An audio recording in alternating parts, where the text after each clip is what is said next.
Every cell in your body has two important molecules. One is called glutathione, and the other is melatonin. This might be new to you, but both of them hang out right next to your mitochondria, which are the powerhouses of your cells. So, what are they doing there? Well, they're there to keep your cells safe from harm. Glutathione is called the master antioxidant. Without it, you will die. This happens quite often when people take too many painkillers. Then the glutathione levels in your liver go down, and this can lead to death. That's how important glutathione is, and we know of many famous people who have died from taking too much of these medicines. Glutathione, or its destruction in the liver, was the reason it happened.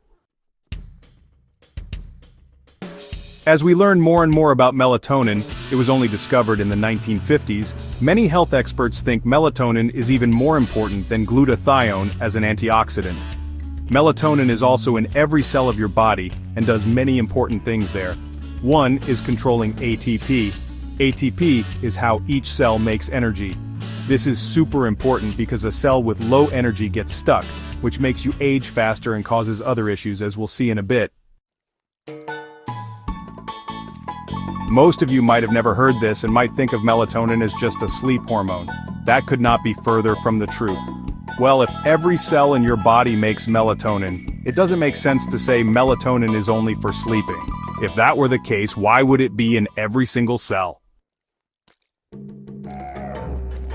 Melatonin in your cells doesn't just protect them, it does a lot more. Dr. Edinger says it makes your cells produce about 70 to 80% ATP. This means every cell in your body is more active and stronger. And it is a good thing when your cells have a higher ATP output. He goes on to say that weak cells with low energy production turn into cancer if the conditions are right. A cell that only makes about 40% ATP is at risk of becoming a cancer cell. He says, "We achieve this high ATP output when giving with 300 milligrams of melatonin daily in form of patches or suppositories. Orally taken, it will be destroyed by your liver." This high ATP output comes with many benefits, according to Professor Edinger. Healthy weight loss is one of them. But what's even more important is getting rid of old cells so new and fresh cells can take their place. Cancer cells with an ATP output of 40% or lower have two choices when you take high doses of melatonin, according to Dr. Edinger. Either they get boosted by all the other high ATP output cells to a level of 70% and become normal cells again, or they get removed in this high ATP environment and discharged. Our cells actually make a few hundred times more melatonin than our pineal gland does, so this really helps us understand why melatonin is way more than just a sleep hormone made by your pineal gland. But our melatonin levels decline as we get older. By the time you're 60 years old, you might only have about 10 to 20% left. Actually, the way melatonin declines looks almost exactly like our health gets worse as we get older. The lines on the graph are pretty much the same. There's really no doubt that low melatonin levels are strongly linked to a whole range of age-related diseases, along with chronic or so-called idiopathic diseases, those with, an unknown cause, and of course cancer.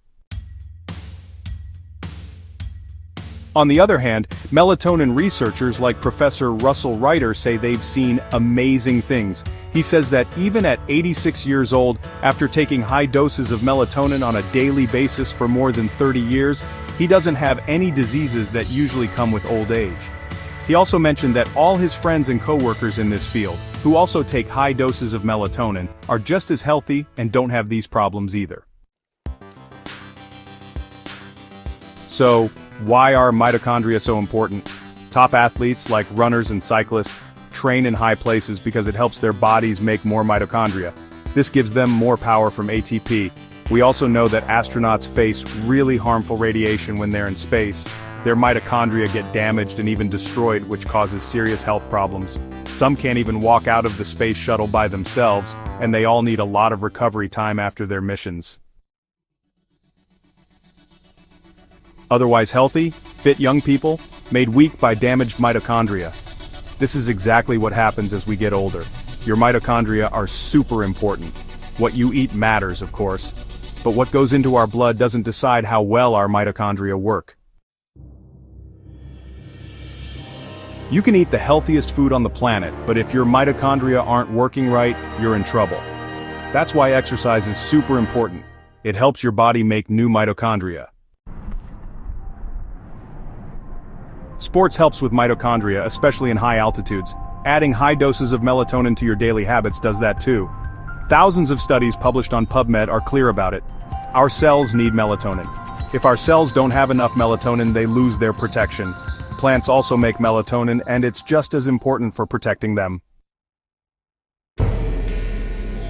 A plant uses melatonin when its life is in danger, like during a drought. Or when there's a flood, it uses melatonin as a last resort to survive. Don't we also deal with constant life-threatening stresses? We get radiation damage from Wi-Fi all around us. Also, here is melatonin, a first-line protector. According to Dr. Klinghardt, melatonin is the only molecule that can protect your cells from harmful radiation. Cancer is just cells acting wild, not doing what they're supposed to. This actually comes from fermented sugar inside of our cells. This fact has been true for over 80 years, ever since Otto Warburg figured it out. And even today, no one in science has really proven him wrong. But think about it, why aren't these cells protected? Because the only thing that protects them is the melatonin right next to your mitochondria. Seems to be determine the amount of melatonin, that is the rate limiting and called N-acetyltransferase, or alkylalamine N-acetyltransferase.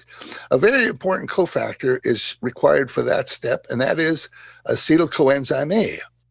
Well, acetyl coenzyme A is produced in mitochondria from pyruvate, and cancer cells and many other pathological cells exclude pyruvate from the mitochondria, and we predicted a number of years ago that they would have less melatonin in their mitochondria, and we now know, we have a paper in press showing that that's exactly the case.